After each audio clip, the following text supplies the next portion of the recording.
Hi, this is Dr. S, and this is the 12th video in my series on reaction rates for Year 13 A-Level Chemistry. In this video, we'll develop on the ideas from the last one, which is about rate determining step, and show how to use the rate equation to predict the rate determining step and then predict a reaction mechanism. Okay, so let's have an example overall equation. Let's just use simple letters for now until we get the idea of it. So let's say we have an overall equation of 2s plus T makes U plus V. And let's say that I was told that the rate equation is rate equals K, concentration of S, concentration of T. And then we were told to try and work out a reaction mechanism. So let's look at what information we can get from what's on the screen. We've been told that the rate equation contains one S and one T. And we know that the rate determining step contains these species. This extra S, there's two S's but there's only one in the rate equation. The extra S must be used in a step after the rate equation, because if you remember from the last video, the rate equation contains the species up to and including the rate determining step. So let's say this is a two-step process.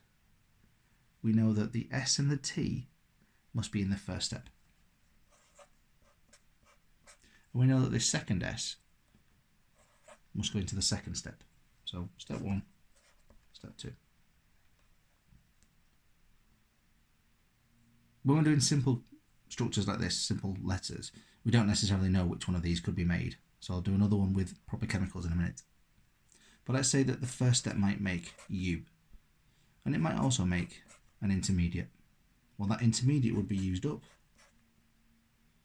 to then make V in my second one. So if you add up these two steps, they equal the overall because I've got two S's and a T, making a U and a V, and the X cancels out because that's the intermediate. Okay, right, now let's try one with actual chemicals. So let's say our overall equation is N2O2 plus 2H2 makes 2H2O plus N2. That's the overall equation. And the rate equation is rate equals K N2O2 H2.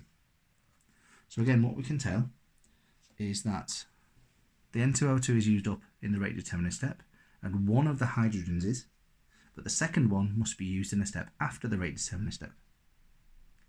So we can say that in the first step, the N2O2 and the H2 go in, and in the second step, the other H2 must go in. Now what we can do is see if we can make any of these products in that first step. Now we could in theory make both. That's quite a tricky example if you could make both. What we should probably look for is then what would the intermediate be in each case. So if I made, there are actually two possibilities. I'll do both of them.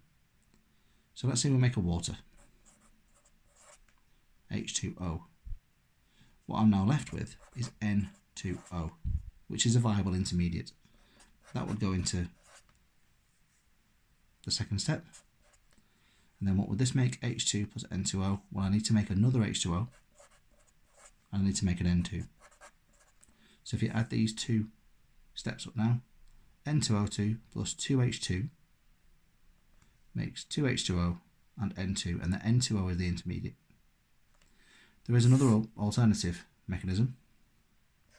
So in the first step, we still have the N2O2 and the H2. But actually this time we could make the N2, which would leave us with H2O2. That would then have to go into the second step, H2O2, along with the second H2. And that would then make 2 H2O. And again, if you add them up, N2O2 plus 2H2 makes N2 and 2H2O, and the H2O2 is the intermediate. Both of those would be viable explanations of a reaction mechanism. But if you look at the skills that we've used and the method. Identify the rate determining step first, put those in, see what's missing, see what you can make. Okay, so I've got 2 examples for you to have a go at. Again, pause the video, have a go at them, and then come back when you're ready. So in each case, the purple is the overall, and the orange is the rate equation. Okay, just pause the video, and then unpause when you're ready. Okay, in the first example, we know that the rate equation contains 1 H2 and 1 ACL. So that means there's a spare ICL that needs using in the second step. So in the first step, must be H2 plus ICL make something. And the second step must contain the other ICL. Now let's look and see if we can make any of these products from my first step. Well, I can make an HCl, so let's make that and see what else is left. There's 1 hydrogen, 1 iodine, so hydrogen iodide. That's not in the overall equation, so that must be used up as an intermediate. So ICl plus HI, what do I now need to make? I need to make a second HCl and an I2, which works. And then just checking the overall, H2 plus 2 ICLs makes 2 HCl's and I2, and the HI cancels out. Second example is a bit trickier. NO2 plus CO in the overall, but the rate equation contains 2 NO2s, NO2 squared. So it's a second order reagent. What that means is there are 2 NO2s go into the rate determining step, but the CO must come after it. So it means my first step must contain 2 NO2s. And my second step must contain my CO. The first step can't contain anything else because there's nothing else in the rate equation. So what might this make on the product side? Well, it might make NO. If it makes NO, what else must it make? Well, what else is left over is NO3. The NO3 must be used up here. And now I must make my CO2. Then look at what's left. CO, taking an oxygen from here, we're left with an NO2. Now we could also have predicted this was going to happen because my overall equation only contains 1 NO2, but my first step contained 2. So that means we knew that the second step must regenerate one of them in order to cancel one out in the overall. So now my overall equation is only 1 NO2 because there's 2 on this side and 1 on this side, plus CO makes NO plus CO2, and the NO3s cancel out.